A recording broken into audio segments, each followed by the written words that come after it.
Welcome back to my channel Ayurveda informative channel. As you know मैं हूँ ममता और मैं आज आपके सामने लेकर आ गई कपास के फूल।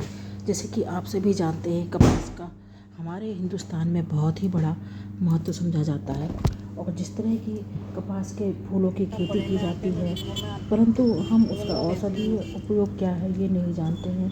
कहते हैं कि कपास का मज्जा, गुग्गुल तथा गंधक से बनी हुई वटी का धूपन करने से उन्माद या पागलपन से राहत मिलती है। बहुत ज़्यादा फायदे हैं इसके।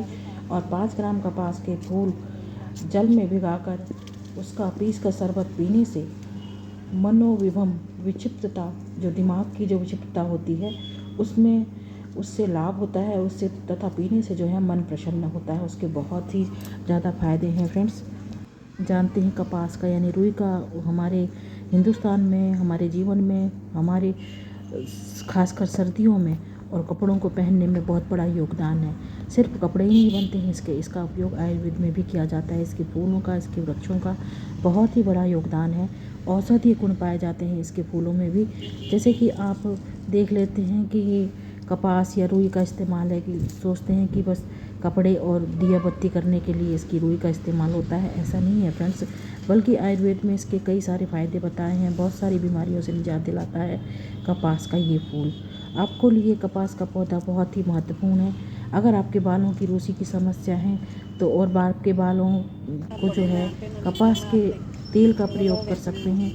उससे रूसी से निजात दिलाने में सहायता मिलती है। सिर में दर्द रहता है, उसके इस्तेमाल के लिए भी कपास का तेल बहुत ही फ़ायदे होता है, लाभदायक होता है।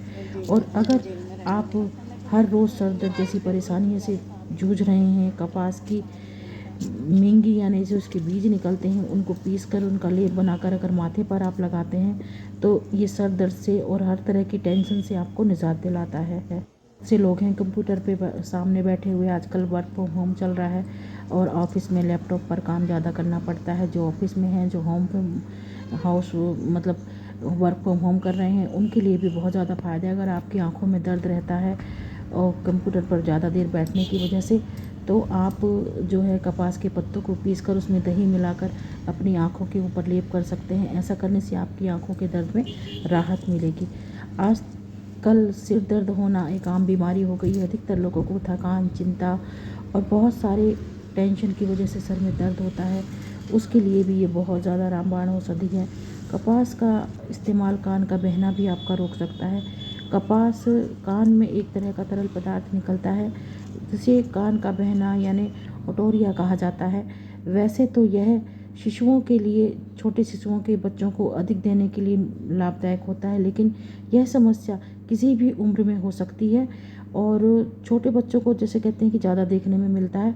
इसके अंदर कपास के फल के रस का शहद को कुछ बूंद शहद में मिलाकर एक घोल बनाकर तैयार कर लें और इसकी एक एक बूंद को कान में डालें तो ये जल्दी ही आपको इस समस्या से राहत दिला देता है। जी हाँ, कपास का इस्तेमाल खासकर महिलाओं के लिए, जैसे लिकोरिया जैसे श्वेत प्रदर जैसी महिलाओं को जो प्रॉब्लम होती है, योनि से सफ़ेद पानी निकलता है, उसके लिए भी, लिकोरिया के लिए भी ये बहुत ही फ़ायदेमंद माना जाता है। कहते हैं 1 से 2 कपास की जड़ लीजिए, 102 ग्राम कपास की जड़ लीजिए, उस चावल के काढ़े को, उस जड़ के काढ़े को बनाएं और चावल के धोवन के साथ, धोते समय जो पानी निकलता है उसके साथ मिलाकर सेवन करने से श्वेत प्रदर जैसी रोग जैसी संभावनाओं में लाभ मिलता है। ऐसे ही छोटी छोटी बीमारियों में आपको ये फ़ायदा पहुंचाता है। हमारे पुराने जो बुज़ुर्ग लोग थे वो इस तरह की औषधियों के बारे में बहुत ही ज़्यादा जानकारी रखते थे और आजकल की ये जानकारियाँ जो हैं ख़त्म होती जा रही हैं। कपास में पाए जाने जो वाले, इसके पौधे में जो पाए जाने वाले जो पोषक तत्व हैं वही सब इसमें कपास में आ जाता है। हमारे बुज़ुर्ग, हमारे जो हिंदुस्तानी बुज़ुर्ग थे वो यूं ही पागल नहीं थे कि जो कपास के, कॉटन के वस्त्र पहना करते थे। उसके शरीर के लिए बहुत ही ज़्यादा महत्वपूर्ण थे वो, शरीर के लिए, स्वास्थ्य के लिए। और शर्करा, प्रोटीन, फास्फोरस, कैल्शियम, लौह, तेल, ताम्र, vitamin A, B, C, D, E